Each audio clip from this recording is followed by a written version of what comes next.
Hello friends, welcome to YouTube channel. यह video उन सभी लोगों के लिए इंपॉर्टेंट रहने वाली है जो हिमाचल प्रदेश में JOIT की प्रिपरेशन कर रहे हैं।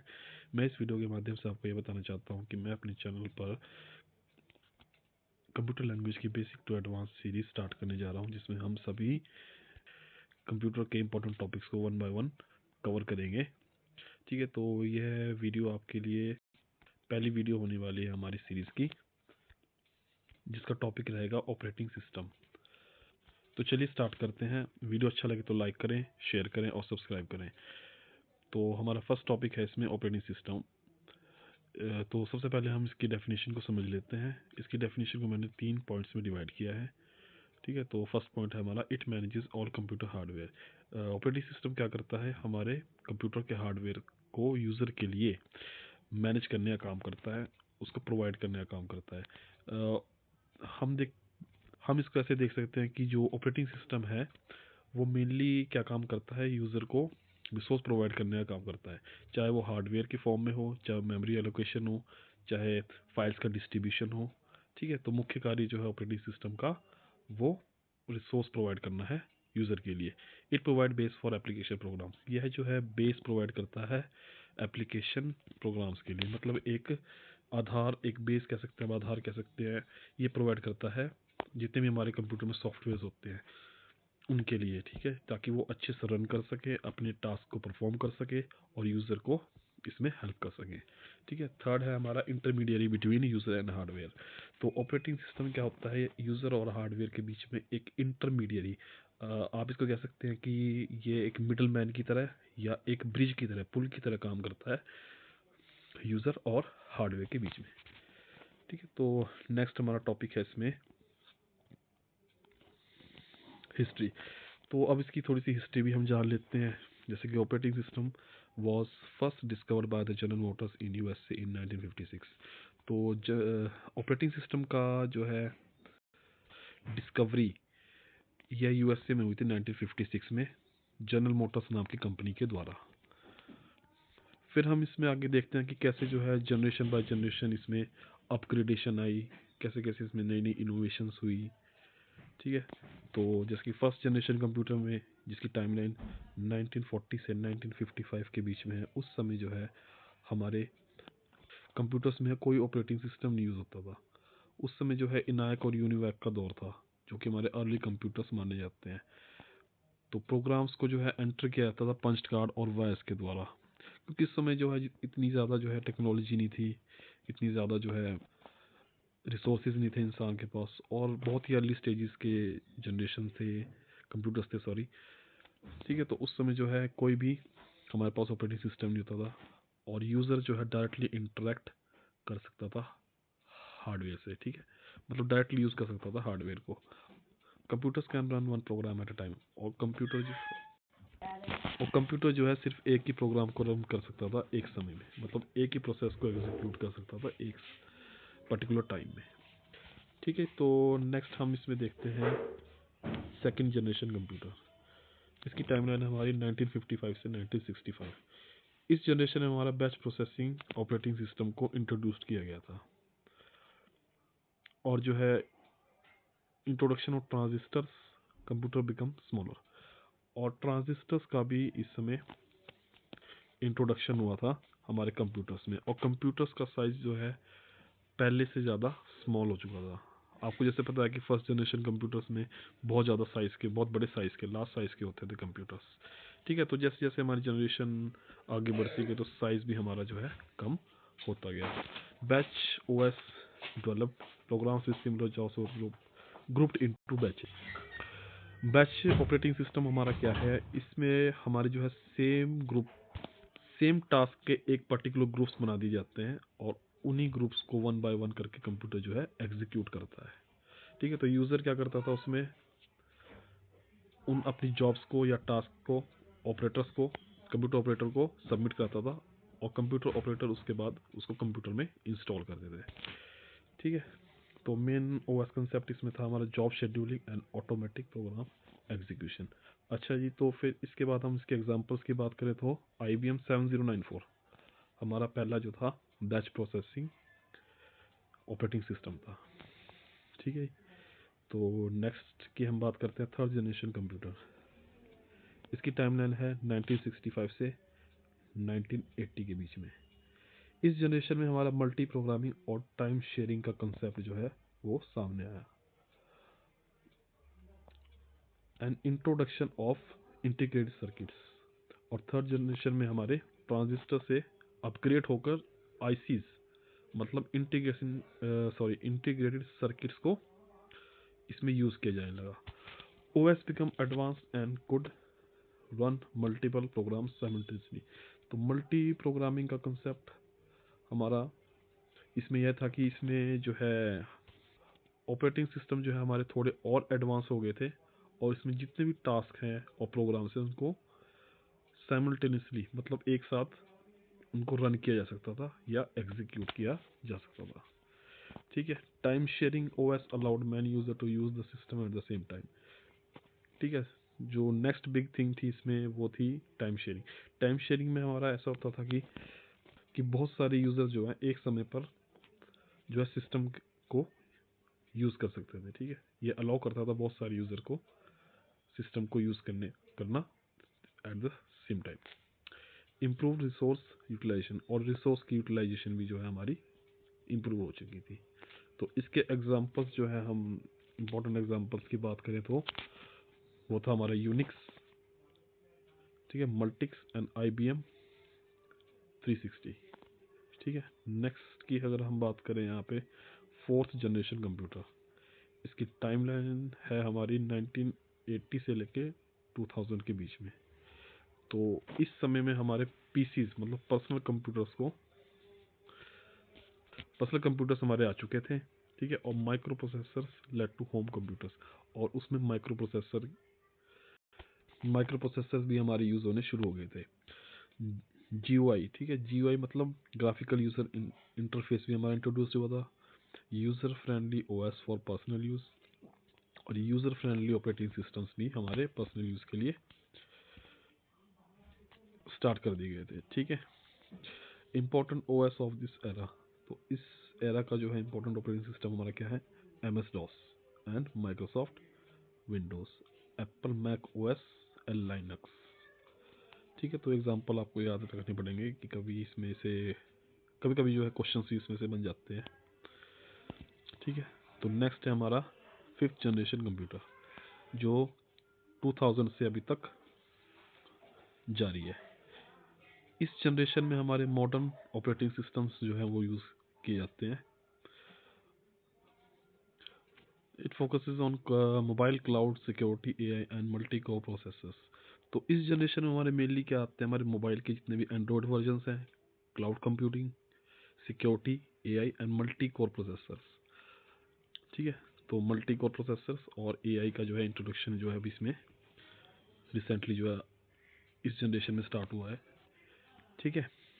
तो operating system for smartphone and high performance computing, जितने भी आपके देखिए जो भी आपके ऑपरेटिंग सिस्टम है स्मार्टफोन्स के लिए, एंड्रॉयड है, मैक OS है, iOS है, ठीक है, क्लाउड कंप्यूटिंग है और AI। ठीक है। ये AI तो देख लिए जैसे कि हमारा लेटेस्ट ही अभी आया है। तो ये सब जो है फिफ्थ जनरेशन कंप्यूटर्स में है हमारे। तो इसके एग्जांपल है जैसे कि Windows XP, Windows 11, Mac OS, Android, iOS जो 2007 में इंट्रोड्यूस हुआ, Chrome OS and cloud base जैसे AWS, Azure virtual OS setups. ठीक है। तो ये जितनी भी टेक्नोलॉजीज हमारी ये फिफ्थ जनरेशन की है। ठीक है। तो नेक्स्ट हम इस पर बात कर लेते हैं कुछ इंपॉर्टेंट टाइमलाइंस के बारे में। जैसे कि पहला batch operating system GM general Motors के द्वारा बनाया गया था 1956 में, और इसका एग्जांपल हमारा क्या है, IBM 7094। ये हमारा पहला एग्जांपल है इसका बैच प्रोसेसिंग ऑपरेटिंग सिस्टम का। सेकंड हमारा 1961 में फर्स्ट टाइम शेयरिंग सिस्टम आया था जिसको CTSS ने डेवलप किया था। फिर 1969 में यूनिक्स, और 1973 में C लैंग्वेज आया था वर्जन यूनिक्स का। फिर 1981 में MS-DOS को रिलीज़ किया गया। फिर 1984 में मैक OS को इंट्रोड्यूस किया गया। उसके बाद 1985 में विंडोज़ का पहला वर्जन लॉन्च किया गया था। ये थोड़ा आपके लिए इम्पोर्टेंट है कि कई बार एग्जाम में पूछ लेता है कि 1985 में विंडोज़ का फर्स्ट वर्जन जो है वो कौन से सन में इंट्रोड्यूस किया गया था। तो आप इसमें याद रखना 1985 में इसको लॉन्च किया गया था, ठीक है। फिर उसके बाद आता है कि 1991 में लाइनक्स कर्नल, और 2007 में iOS एंड 2008 में एंड्रॉयड। तो इसमें जो है आपके मेन पॉइंट्स जो है कई बार एग्जाम्स में पूछे जाते हैं, जैसे कि आपका MS DOS, यूनिक्स, एंड्रॉयड और क्लाउड कंप्यूटिंग, ठीक है। तो ये आपके चार जो है इंपॉर्टेंट पॉइंट है जो कई बार आपसे पूछ लिया जाता है कि कौन सी ईयर में इंट्रोड्यूस किए गए थे, ठीक है। नेक्स्ट हम बात कर लेते हैं types of operating system. Batch processing operating system हमारा पहला टाइप आता है इसमें। Use in early computer such as main frames. इसको जो है मेनली मेन फ्रेम्स के लिए यूज़ किया गया था। तो ये सबसे पहला हमारा ऑपरेटिंग सिस्टम था जो कि सेकंड जनरेशन में मेन फ्रेम्स के लिए इसको यूज़ किया गया था। Input devices were line printer, tape drivers and punch card. तो उस समय जो है इनपुट डिवाइसेस हमारे क्या हुआ करते थे, लाइन प्रिंटर, टेप ड्राइवर्स और पंच कार्ड हुआ करते थे। User didn't interact directly with computer, instead they are preparing jobs that submitted to computer and after some time output is appeared। मतलब इसमें यूज़र जो है डायरेक्टली इंटरेक्ट नहीं करता था कंप्यूटर से, बल्कि वो जॉब्स प्रिपेयर करता था, अपने टास्क को प्रिपेयर करता था और उसको सबमिट कर देता था कंप्यूटर ऑपरेटर को, और कंप्यूटर ऑपरेटर उसके बाद उसको कंप्यूटर में इंस्टॉल करता था,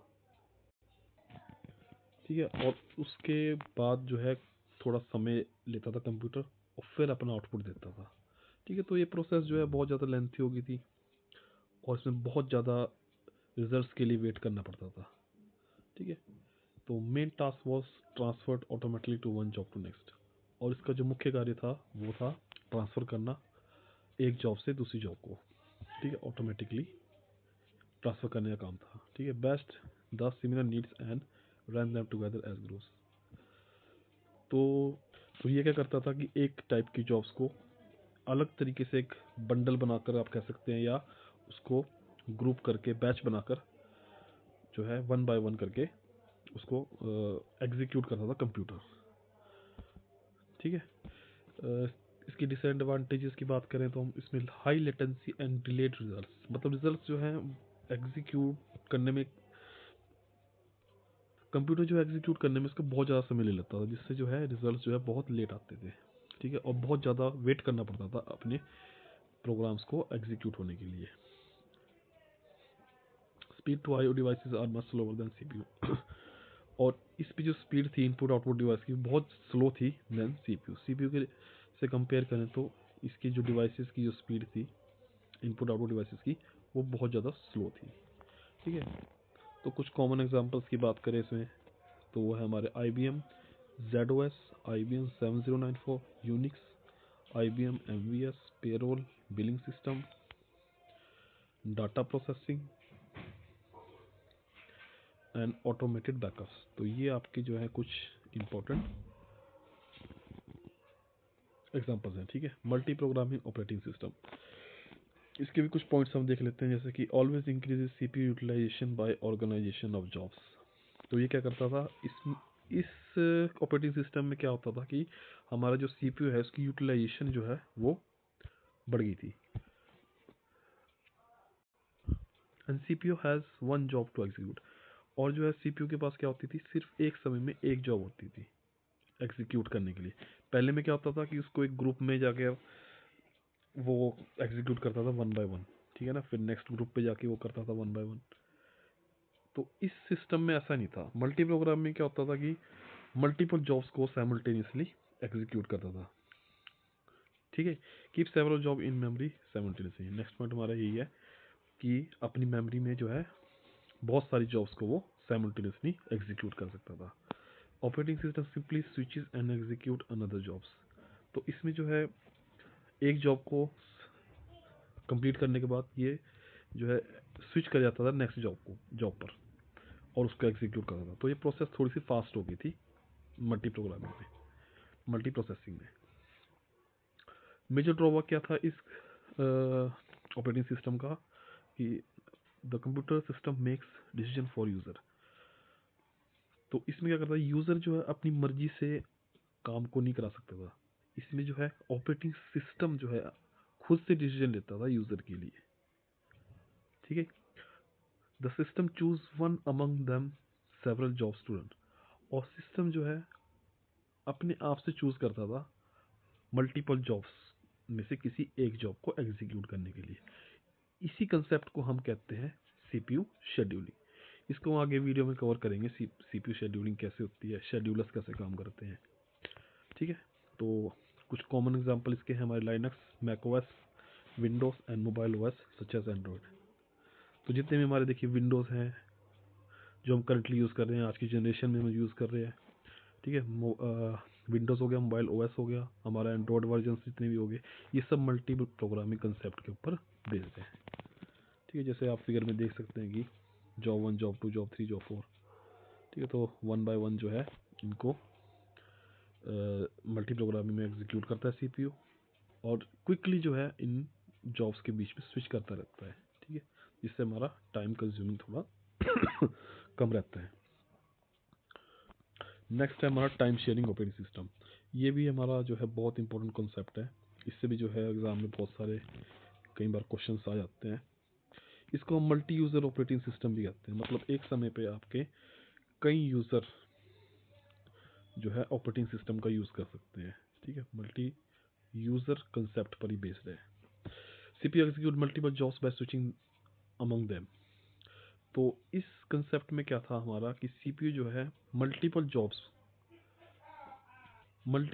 को एग्जीक्यूट कर सकता था, ठीक है, बाय स्विचिंग अमंग देम, ठीक है। मतलब जैसे कि आपका हो गया कि मान लीजिए कि सीपीयू के पास 4 जॉब्स हैं आपकी एग्जीक्यूट करने के लिए।